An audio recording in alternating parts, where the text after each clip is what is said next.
It is time for GrokTALK. I'm Skip Murphy, your host of GrokTALK This Morning, adventure of GraniteGrok.com, New Hampshire's leading conservative blog site. I am joined here at Liberty Studios, so duly dubbed by fellow Grokster Tim Condon, by Steve McDonald, fellow Grokster with a sharp wit and a sharper tongue, and also with Ed Naile, whose tongue is almost as sharp and the humor is even drier, and he is the executive director of the Coalition of New Hampshire Taxpayers, CNHT. Yes. It's a tongue twister. Yeah, I tend to, sometimes the brain gets engaged and a double overdrive before the actual mouth gets out of first gear.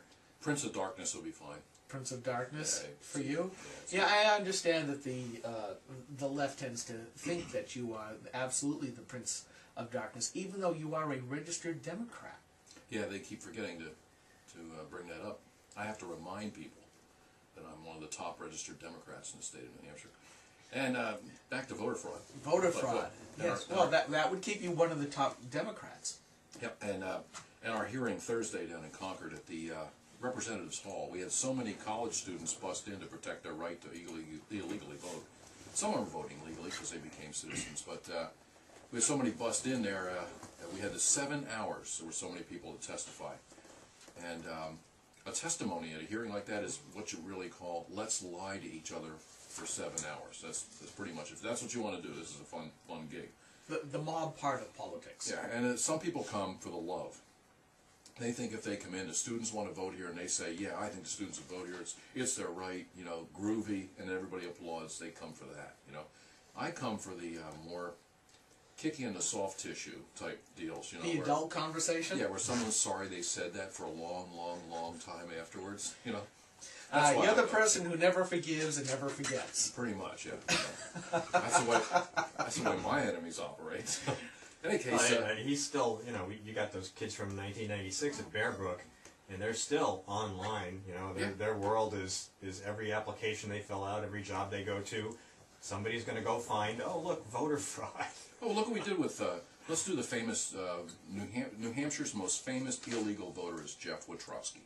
Oh, by the way, if any of your frenemies, Ed, are listening to us, please call in. The call-in is 603-524-7478, or send us an email at groktalk@GraniteGrok.com. You know what I found out from being on the radio for so long? If you make fun of the Audubon Society, people call in and they go, they're so angry. Did you ever notice that? You make fun of them or Santa Claus, I think it is. Those two things.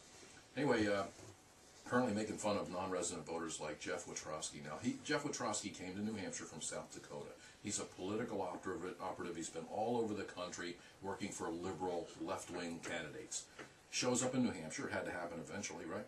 And he's working for, he's trying to keep Mayor for life Bob Baines in office. So he's working for Mayor Bob Baines of Manchester, New Hampshire. He's being paid for by John Kerry. Remember that guy? Slightly. Long sad face. Yeah, Lurch. Didn't he serve in Vietnam? That's the guy. With distinction. Yeah. It wouldn't have been a war without having him there for a brief period of time.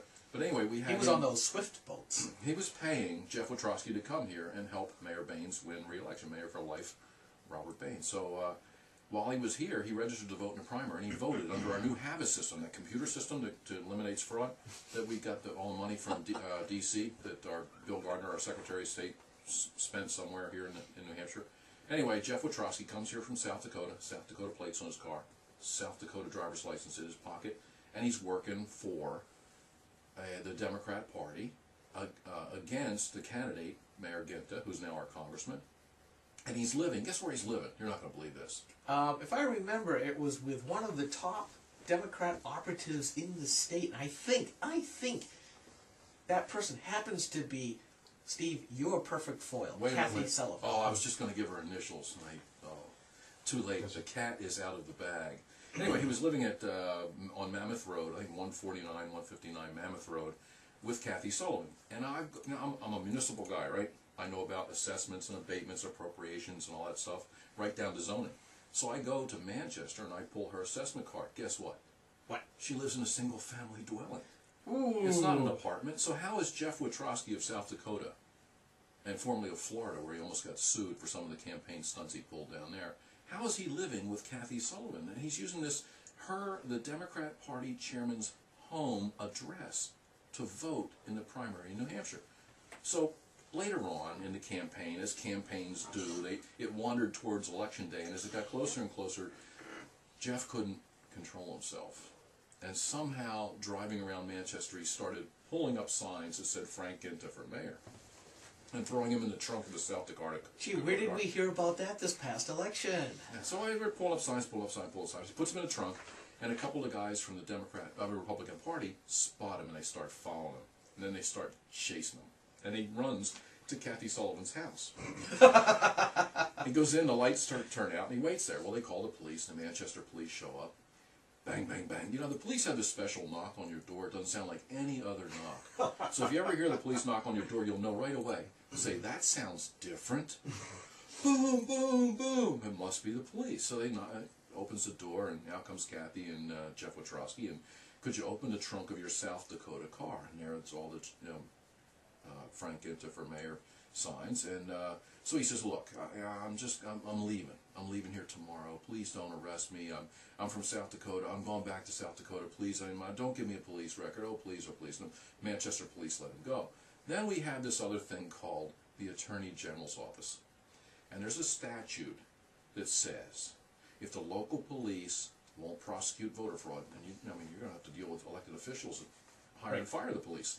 The AG's office is supposed to do it. Well, they didn't do it either. So we've been prosecuting Jeff Watrowski through the internet ever since. We have wanted posters for Jeff Watrowski. I've written all kinds of articles. I call him Jeff Wetpansky. So what happened was Jeff thought, oh, I made it. I snuck out of New Hampshire. I stole the Republican Party, spot him, and they start following him. And then they start chasing him. And he runs to Kathy Sullivan's house. He goes in, the lights turn out, and he waits there. Well, they call the police, the Manchester police show up.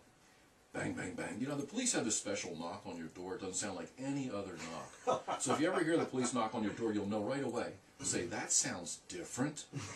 Boom, boom, boom. It must be the police. So they knock, opens the door, and out comes Kathy and Jeff Watrowski, and could you open the trunk of your South Dakota car? And there it's all the, Frank Ginta for mayor signs. And so he says, look, I'm leaving. I'm leaving here tomorrow. Please don't arrest me.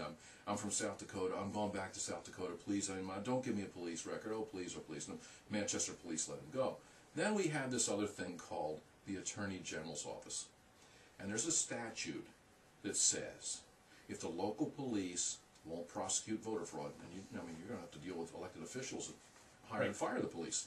The AG's office is supposed to do it. Well, they didn't do it either. So we've been prosecuting Jeff Watrowski through the internet ever since. We have wanted posters for Jeff Watrowski. I've written all kinds of articles. I call him Jeff Wetpansky. So what happened was Jeff thought, oh, I made it. I snuck out of New Hampshire. I stole a vote. I've gotten away clean. And he goes to South Dakota, and he becomes Hillary Clinton's campaign manager for the South Dakota primary, which is never an issue until this last primary where it went on into February. So Jeff's 3 days before the primary in South Dakota were spent on talk radio in South Dakota answering all the questions Mr. Naile had posed from New Hampshire and sent, I think it cost me like $15 to fax all the articles. And he'd say, well, I had an apartment, and the talk radio would say, wait a minute, you were living with the Democrat Party chairman. I have the, here's the assessment card for the house. Here's your confession to the police report. You know, Mr. Naile, we just talked to him, and he said this, and he said, so. So internet, isn't it a lovely thing? That's called bad karma. You know? By the way, we've got an email that came in, and this is from our good friend Jorge. Why don't we ask at least one person in every town to stand by the voter registration table at each election, listen to the individuals as they register for same-day voting, and challenge them if the data sounds fishy? Well, I've done that. And we challenged 466 people in Hanover in 2002. I went up to there with a guy named Joe Frazier from Canaan, and another guy who's a local chiropractor, and another paid assistant, 4 of us. Went up there with a form from the Republican Party, signed by Jim Dowd, I think was the Republican chairman. And the statute that allows us to go up and challenge non-residents, guess what number it is? 666. So it's like they say, why are you here? The devil sent me. So I went up with these guys, and I have the credentials, and under the state statute I'm allowed to challenge. Now I've read all kinds of federal law. Your right to challenge is equal to your right to vote. Right? Correct. Bingo. Right? So if the right to vote is so precious, so is my right to challenge. So we went up, and I walked up to Willie Black, the moderator, as I walked up with the two guys who were with me to hand them the 666 sheets, a young lady walked up to the moderator and said, my driver's license says Wisconsin, my apartment is in Vermont, but I go to school here at Dartmouth. Can I vote? And the moderator said yes. And off she went to vote. And I handed the moderator my credentials, and I said, now see, we have a problem already because that woman shouldn't be voting here. So that's my rules. So I told her who I was, and we went over and started to watch the students use letters from the admissions office of Dartmouth College as proof of residency or domicile. That was their evidence. Just a letter from the admissions office. So there's some, you know, like nationally recognized domicile expert. So they would use those, and we would go over and watch them sign up, use an out-of-state license, and go over, and when they went to vote, we'd write down their name. So quickly, the Democrat Party was called, and apparently 2 lawyers came up to keep us from doing that.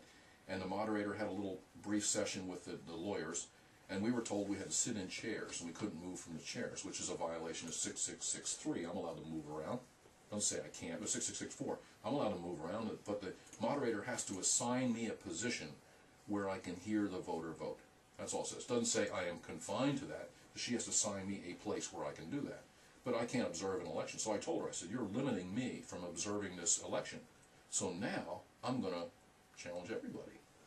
Well, by the way, speaking of the internet, we have Rick emailing in. It's 192 South Mammoth Road. 192 South Mammoth. It was 159 Bear Brook was the other fake address. Yes. You know, these people should get easier to remember addresses. That's another thing we're going to change. I'll get another statute or a bill to fix that. Great. So let's go back to the bills that are going through. So again, we've got the same-day registration bill. You're certainly in favor of passing that, so that we're going to get rid of that. Well, wouldn't that force us to go back to motor voter type deals? Yeah, which would be worse probably. You know, motor voter has its own way. If you go to the other states, they cheat motor voter with absentee ballots, and they would immediately send people that know how to do that in other states to New Hampshire to cheat our system here. We just need, with same-day registration, to just prosecute people who violate the law. Voter ID. Voter ID would be great. Now, if you had voter ID, you would take your driver's license out and show it to people. When I was a challenger at Ward 3 in Manchester in 2006, I caught 3 people from other states voting here. Now, I have no proof that they're from other states, but they have no proof they're from here, so I'm perfectly happy saying that. What I had was a candidate for office in Manchester lost in a primary and sent everyone a thank you note. And when those notes came back from the voters who voted saying, no one is at this address, or this person's moved, I would wait for them when they come in to vote in a general election. So I bagged 3. I'll talk about it when we come back. Absolutely. I'm Skip Murphy. We're still talking with Ed Naile of CNHT, Steve McDonald, and we've got more voter stuff to talk about when we come back from the break.